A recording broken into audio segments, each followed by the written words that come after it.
Shalom saudara-saudara. Mari kita melihat Yesaya pasal 41. Sebelumnya saya ingin berdoa. Terima kasih dan bersyukur pada hari yang indah ini kami selalu sujud menyembah Tuhan. Kami bukan sekedar menyerahkan pikiran dan hati kami kepada Tuhan, tapi kami menyerahkan seluruh tubuh kami karena Tuhan mohon. Pagi yang indah ini Tuhan bukakan kami, arahkan kami, pimpin kami, agar kami sungguh-sungguh mengerti apa yang Tuhan inginkan kepada kami. Kami lemah Tuhan, biar Roh Kudus-Mu bekerja agar kami dapat mendengar, mengerti apa yang ada dalam firman yang sederhana ini. Terima kasih Tuhan, kami serahkan semua ini di dalam nama Yesus Kristus. Amin. Mari kita lihat Yesaya 41. Saudara-saudara, kita akan berpikir atau sharing tentang bagaimana seorang Kristen ini. Sehingga judul pagi ini, peganglah tanganku ya Tuhan. Amin. Jadi kalau tangan ini dipegang, sebetulnya kita orang Kristen sudah menyerahkan pikiran kita dan hati kita. Tuhan tinggal menuntun kemana? Karena kita ini orang Kristen, orang percaya, bergerak sesuka kita. Sehingga karena kita bergerak sesuka kita, kadang-kala kaki dan tangan ini bergerak kemana yang dunia itu inginkan. Padahal Tuhan sudah ingatkan, kamu harus lurus terus. Itu tempatmu, kamu lurus. Enggak Tuhan, saya sudah bosan, saya mau ke kiri dulu, mau ke kanan dulu, sehingga mencapai satu tujuan yang diharapkan. Setiap manusia mestinya lurus sudah nyampe, tapi dia belok ke kiri dulu, belok ke kanan dulu.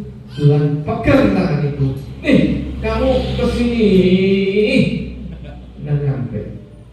Nah pagi hari ini saudara, kita lihat di Yesaya 41. Saya lihat ayat 8. Saya ingin membahas ayat 8 sampai 13. Saya bacakan saudara.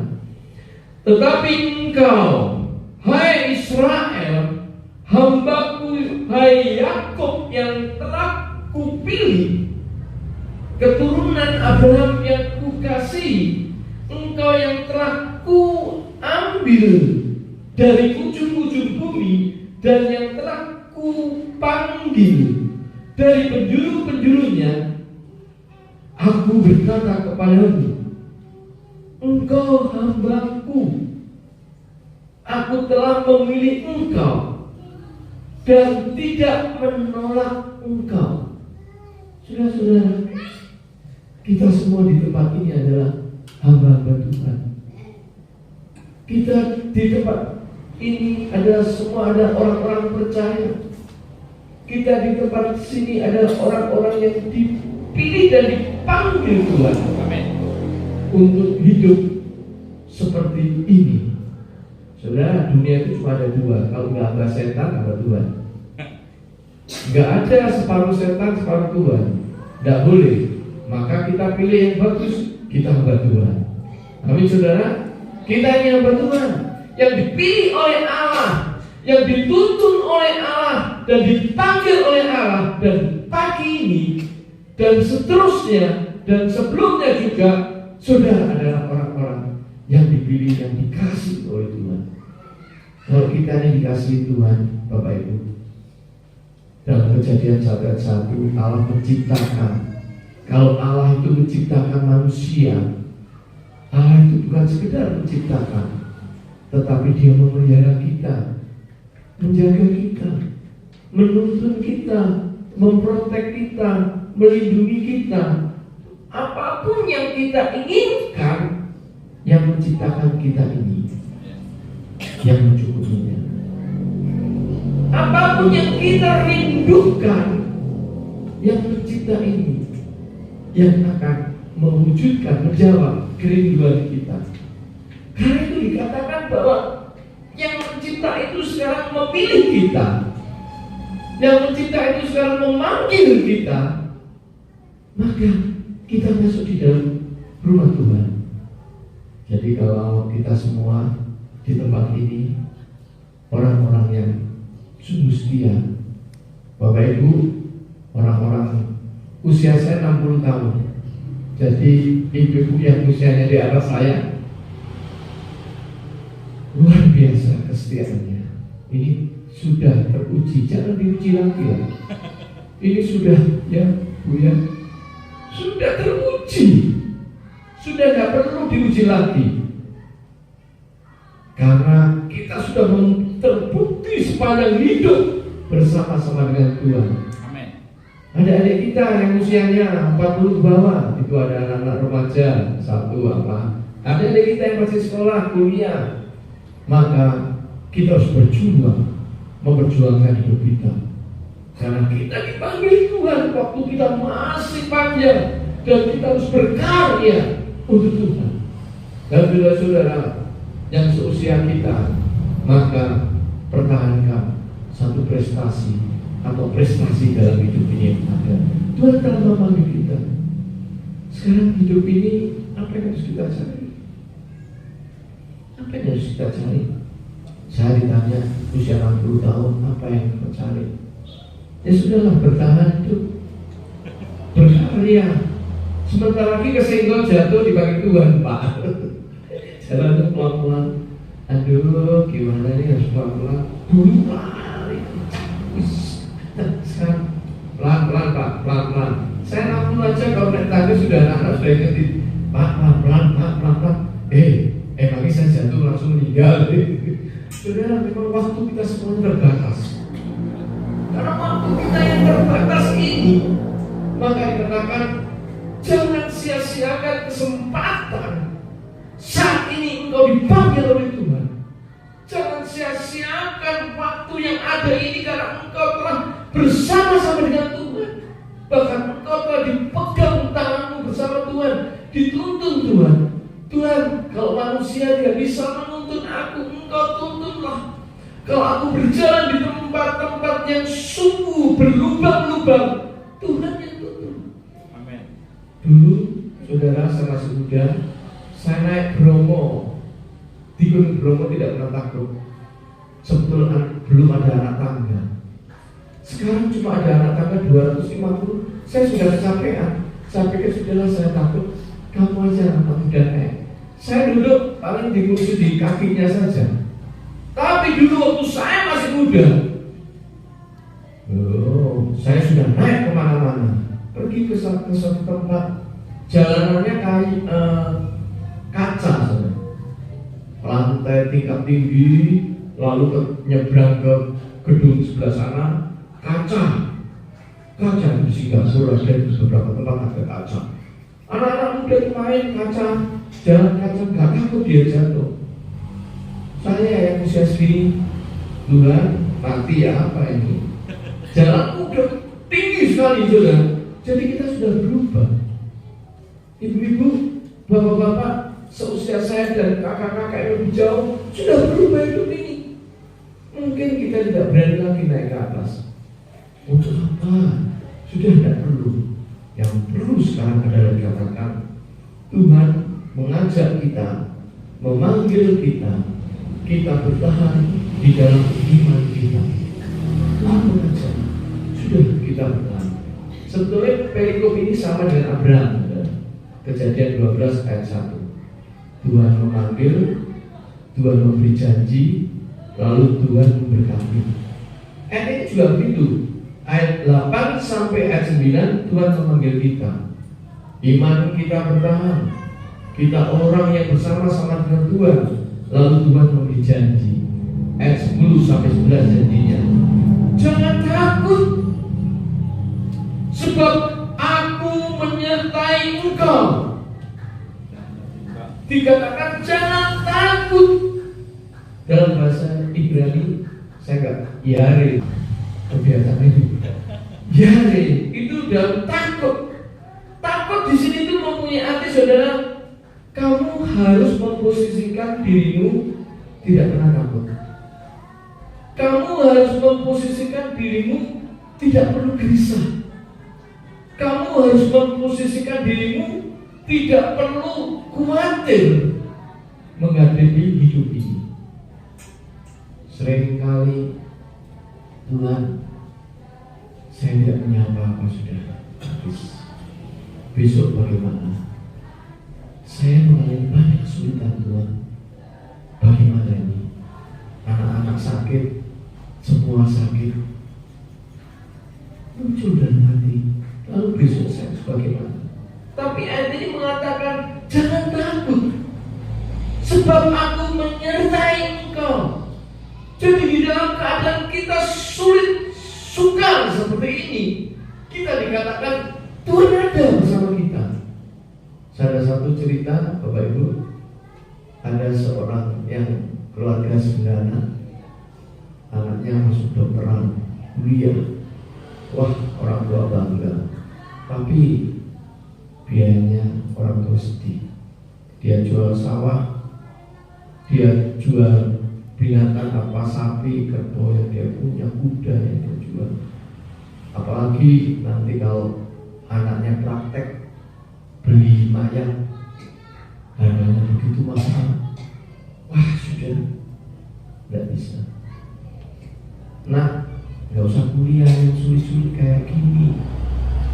Cari kuliah yang gratis-gratis saja. Banyak sekolah yang gratis. Yang ini jangan nak. Tapi anaknya ini pintar. Biologi itu sekolah waktu SMA nilainya 10. Jadi harus masuk dokter. Dia hebat, pintar sekali. Saudara, waktu demi waktu orang tua mencari utang demi utang, sawah dijual semua demi semua. Akhirnya pun juga tidak bisa membiayai anaknya. Tapi anaknya bisa jadi dokter. Banyak sekali cerita seperti ini. Seringkali, kalau dihitung kau perlu uang berapa untuk sekolah sampai tinggi-tinggi, tidak mungkin, sudah sekarang tidak mungkin punya. Di rumah tidak ada apa-apa, kau jual-jual aja semua, tapi tidak mungkin kita punya. Tapi anaknya bisa jadi saja. Saudara, orang percaya Tuhan menyertai. Amin. Di dalam sebuah perjuangan yang hebat anaknya ini, Tuhan menyertai, dikatakan dia berhasil. Jangan takut. Apalagi kita usia sudah sesepuh, saya juga sesepuh. Dan perlu takut lagi. Apa yang ditakutkan? Makan jagung sudah banyak. Makan kerupuk banyak sekali, kita sudah makan kerupuk. Ayo hitung, masih muda sampai sekarang berapa kerupuk yang saya habiskan? Mungkin satu pabrik kerupuk saya sudah habis, Pak. Tiap makan saya makan kerupuk. Bayangkan, saudara. Makan kacang, jenis kacang habis sampai saya kena asam urat. Sudah semua sudah dimakan, segini. Tapi apa lagi dimakan? Sudah, stop, jangan aneh-aneh. Tapi tidak usah ingin apa-apa, tidak usah takut, tetap punya semangat. Dikatakan gak perlu takut dari dunia ini. Tapi kata yang berikutnya yang indah, janganlah bimbang, sebab aku ini Allah. Bimbang itu artinya ragu-ragu, artinya tidak tetap hati, khawatir, cemas, kadang-kadang gampang kecewa pada Tuhan. Tuhan, bukankah hidupku ini sudah kuserahkan kepadamu? Bukankah engkau telah menyuruh aku janji iman, sehingga aku memberikan sesuatu untuk pelayanan gereja? Tapi kenapa Tuhan, aku sekarang masih tetap seperti itu? Bukankah engkau janji kalau engkau aku menabur, menabur akan menuai yang luar biasa? Kenapa tetap seperti ini? Ada seorang penjual air dorongan di kota ini, saudara, di pinggir kota Bandung. Saya kan tinggal di Bandung, di Cimahi, pinggir kota Bandung. Itu orang agama seberang itu, dia jual air. Kalau pergi ke komplek agama lain, agamanya dia wajahnya tidak pernah senang meskipun airnya habis. Tapi kalau dia pergi ke komplek wajahnya orang-orang Kristen, dia selalu senang. Karena pulang itu dia selalu bawa oleh-oleh. Ada saja oleh-oleh yang dia bawa pulang. Dia berpikir, bertahun-tahun dia jualan air, Tuhan, enak sekali orang Kristen itu. Dia sering membagi banyak hal. Baju dikasih, makanan diberikan, apa diberikan. Enak ya jadi orang Kristen itu. Dia memberi saya banyak sekali, tapi tidak pernah miskin. Masih tiap hari memberi. Saudara, akhirnya bapak yang jualan air itu mulai gelisah. Akhirnya masuk Kristen. Ya masuk gereja, dibaptis, dia pikir kalau dia masuk Kristen, dia akan hebat seperti orang-orang Kristen itu. Punya rumah, punya apa. Tapi berbulan-bulan menjadi Kristen, masih jualan air. Air. Malah saya masuk ke rumahnya bapak ini, diajak baca Alkitab. Saya malah baca Alkitab. Air, malah baca Alkitab, saudara. Sekarang tidak dikasih pakaian, tidak dikasih makan, tapi sudah baca Alkitab. Ngamuk itu orang. Aduh, pendeta ngamuk. Ketemu saya dia ngomel, masa jadi orang Kristen kok tak bangga. Ini ngomel ya saudara. Dia bimbang menjadi orang Kristen. Bimbang. Dia kecewa sama Tuhan. Kenapa? Tuhan tidak merubah saya seperti orang itu. Saudara, bukankah Allah telah mengatakan hidup ini tabur tuai, yang kau tabur dan kau tuai. Kalau engkau kerja pasti engkau ada upah. Tapi kalau engkau kerjanya malas-malasan, ya upahmu kecil.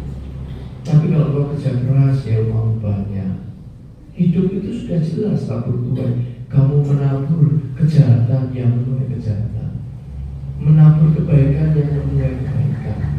Nah, ini yang kurang dipahami oleh orang ini, karena dipikirnya dia telah menjadi Kristen, langsung sama seperti orang itu.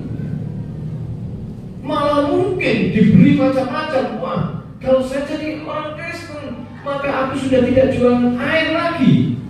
Pasti bapak itu yang lalu bapak itu kan ngasih makan, ngasih pakaian, ngasih roti. Sekarang mungkin dikasih uang kali ini. Sudah bukan seperti itu yang terjadi. Orang ini bimbang, dia kecewa pada Tuhan karena Tuhan tidak memberi seperti yang dia harapkan. Bukan itu. Menjadi orang Kristen bukan meminta, tapi memberi. Ketika kita memberi, maka engkau akan diberkati luar biasa. Kalau engkau sekarang usia 60 tahun ke atas, apa yang sudah kau beri pada Tuhan? Hidup saya, Pak, Tuhan memberkati engkau luar biasa.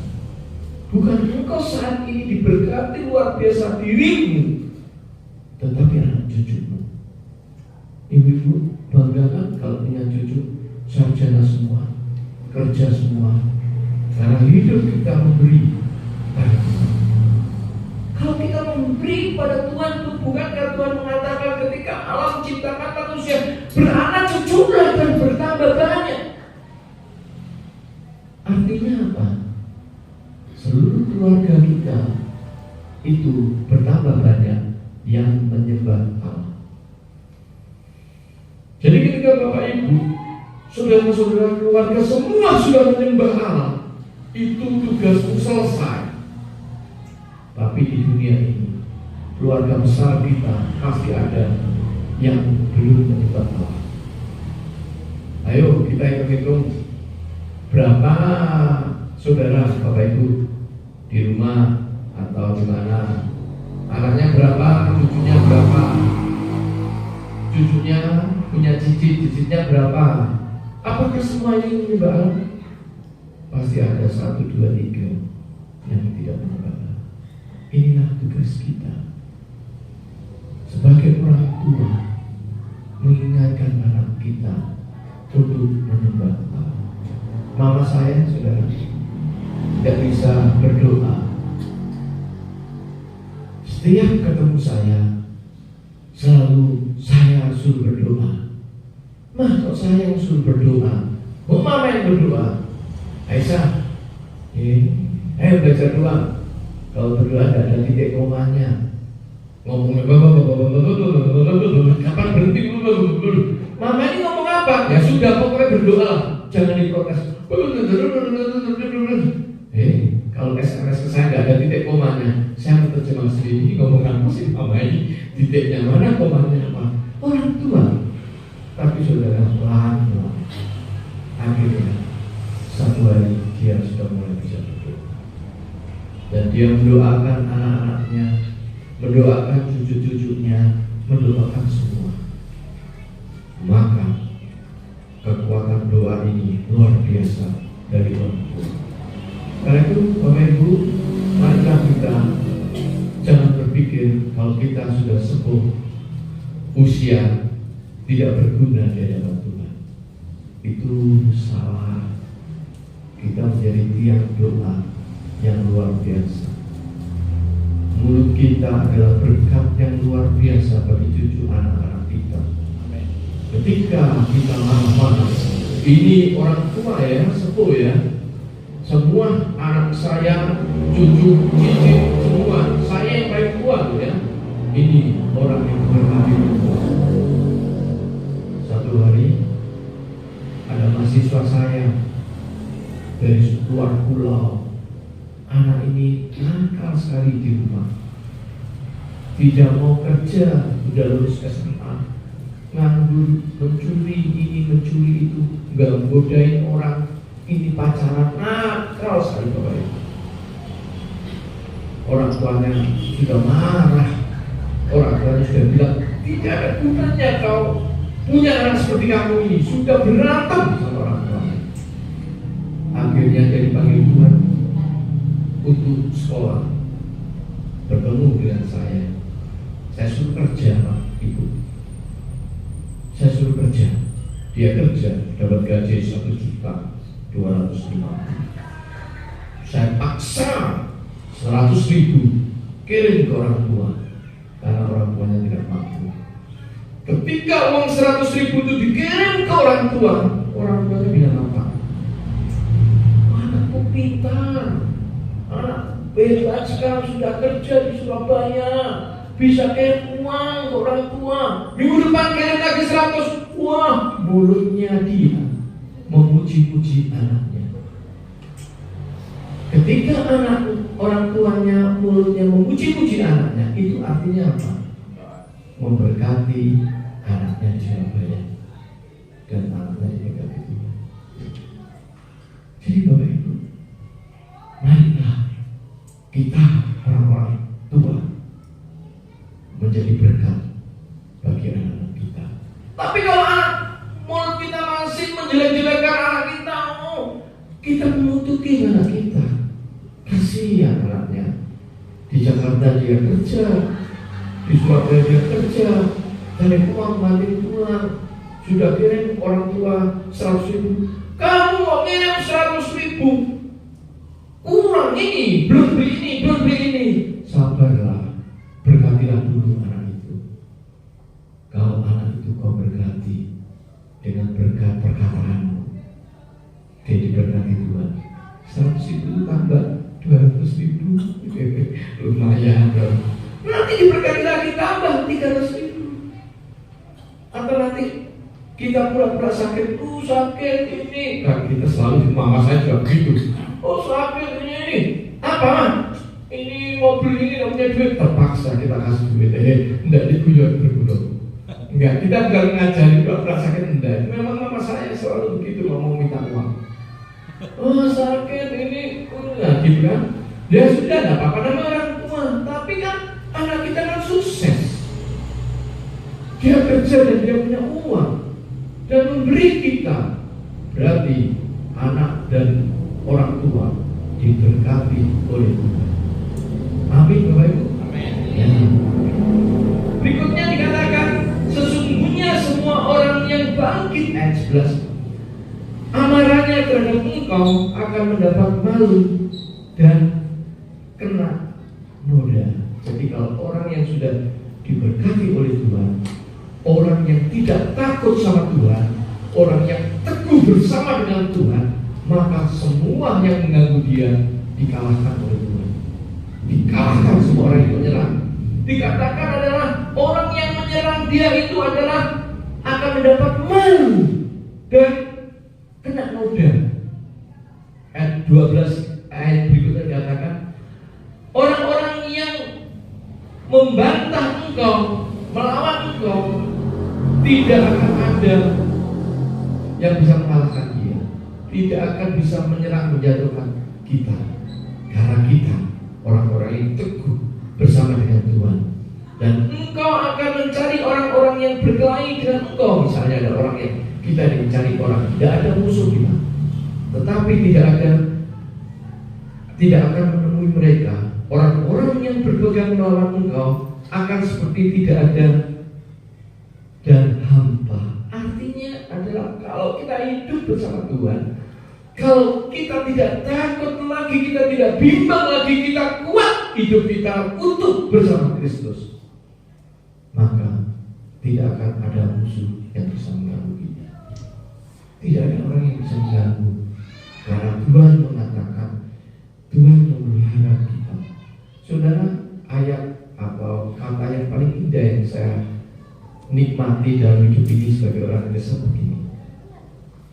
Kita orang Kristen, kita hidup melayani Tuhan, kita hidup melakukan sesuatu untuk Tuhan. Ya, kita melayani Tuhan ini. Dalam melayani Tuhan, melakukan sesuatu untuk Tuhan, kita dirugikan orang lain. Kita dirugikan, bahkan kita difitnah, kita dihina, kita dijatuhkan, bahkan kita mau dipenjara oleh orang lain. Saudara, seperti apa peranan Tuhan yang dilakukan oleh kita? Kita sudah tidak bisa apa-apa, sudah masuk penjara, sudah rugi, sudah habis, rumah mau diambil, semua diambil, sudah tidak bisa apa-apa. Padahal saya ini melayani Tuhan, tidak ada untung, tidak ada mencari keuntungan untuk pribadi, tapi diambil semua. Maka kita mengatakan sampai tidak, Tuhan bertanggung jawab menyelesaikan hidup kita.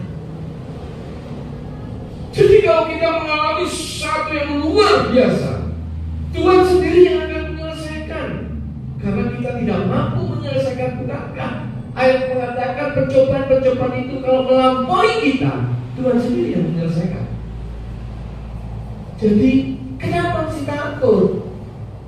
Kenapa masih ragu lagi? Saya ragu, kenapa masih ragu? Bersama Tuhan kok ragu? Saya ragu Pak sama anak ini. Kenapa masih ragu? Anak ini apa Tuhan? Oh Pak, tapi dia jalan, biarin dia jalan. Nanti Tuhan sendiri yang beresin. Tapi dalam hati saya tidak ragu sama orang itu. Saya pun tidak takut dikhianati sama orang ini. Dia pengkhianat. Kenapa masih takut? Tuhan yang menyelesaikan. Ketika kita jatuh, ketika kita hancur, Tuhan menyelesaikan. Bukankah bulu yang terbulai mau patah, Tuhan tidak mematahkan? Sudah tidak ada harapan dulu.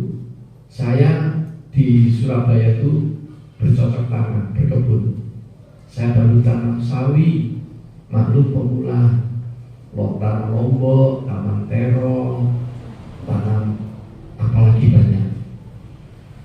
Kami tanam sawi, hujan lebat, itu tubuhnya itu terkulai semua karena hujan. Sawinya masih baru, kena hujan Bu, angin keras, terkulai salah.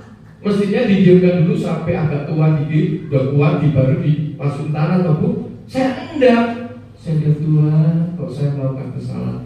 Tapi yang tomat bagus, langsung kuat. Yang cabai kuat, sawi mati semua, Bapak Ibu. Aduh, sedih juga, salah nanam. Tapi saya percaya bahwa sawi tidak berbuah tidak apa-apa. Cabai saya berbuah. tomat saya ada 500 pohon, sawi saya hilang 600 pohon, sawinya hilang 600 pohonnya, tidak apa-apa, tapi saya masih ada 500 pohon. Cabai saya, terong saya ada 500 pohon, cabai saya 2 kali ada 1000 pohon. Ayo, tomat saya masih ada 500 pohon. Hilang sawi tidak apa-apa, karena saya salah. Tapi nanti kalau tomat itu muncul, luar biasa. Di Surabaya tomat segini 1000 perak. Aduh, minta ampun makanya. Nah, kalau itu muncul banyak tomat, saya bagikan ke semua tetangga. Untuk apa saya makan tomat begitu banyak? Nggak usah dijual. Saudara, memang kita ini percaya, yakin, nggak usah takut sudah hidup ini. Nggak perlu takut, kita maju terus.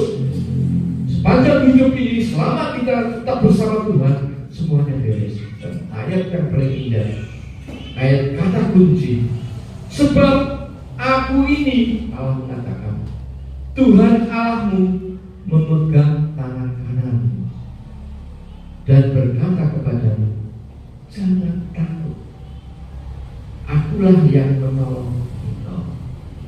Selama kita membiarkan tangan kita dipegang oleh Allah, jangan takut, Tuhan menolong kita. Bagaimana Bapak Ibu? Jangan usah khawatir. Dan ada uang Pak, bukan hidup untuk uang. Dan ada makan Pak, di Bromo udah ada makan, banyak makanan, nggak percaya. Kebutuhan banyak. Tidak ada beras, percaya juga kalau tidak ada berasnya. Tapi sayur-sayur banyak. Di rumah saya sayur banyak. Saya tidak punya apa-apa, saya makan daun singkong sudah. Saya punya daun singkong, punya pepaya. Ayo, saya punya belimbing bulu, punya cermin, punya lengkeng 6. Apalagi saya punya kemangi, punya semuanya. Saya tanam itu karena kami mau hidup dari kebun. Tidak usah pikir uang, yang penting ada beras. Semuanya selesai. Tuhan pasti akan menolong kita dalam kehidupan ini. Amin, Bapak Ibu. Amin. Mari kita berdoa. Mari kita berdoa. Saya ajak Bapak Ibu untuk berdoa di dalam hati kita masing-masing. Ayo berdoa. Kita sekarang berdoa, percaya pada Tuhan. Katakan, saya tidak takut. Katakan, saya tidak bimbang. Katakan bahwa Tuhan menolong segala persoalan. Kuat, katakan. Kalau engkau saat ini mengalami satu kesulitan hidup, kalau engkau saat ini mengalami suatu kebahagiaan hidup, jangan tinggalkan Tuhan. Tapi tetaplah kau serahkan tanganmu, kedua tanganmu, untuk dipegang oleh Tuhan. Tuhan, biarlah kedua tanganmu kau pegang. Tuntutlah aku kemana yang kau inginkan. Tuntutlah aku kemana yang kau mau. Meskipun di depan sangat sulit bagiku, tapi aku percaya bahwa engkau yang membuka jalan, semuanya menjadi mudah. Mari saudara-saudara berdoa. Berdoalah di dalam hatimu.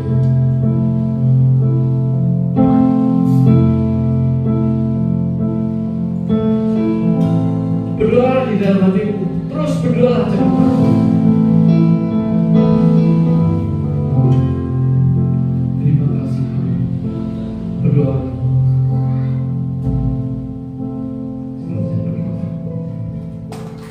Marilah. Terus berdoa saudara, jangan sampai tidak, karena ini kesempatan yang indah. Meskipun aku berusia tua, meskipun aku berusia muda, meskipun aku berusia yang seolah-olah tidak berguna, siapa bilang hidup ini tidak berguna? Sehingga apapun yang kita lakukan pasti berguna di hadapan Tuhan. Marilah saudara terus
pada pagi hari ini, singkapkan kekuatan-kekuatan yang menghalangi aku, sehingga aku siap, bersedia untuk menyerahkan imanku, hidupku hanya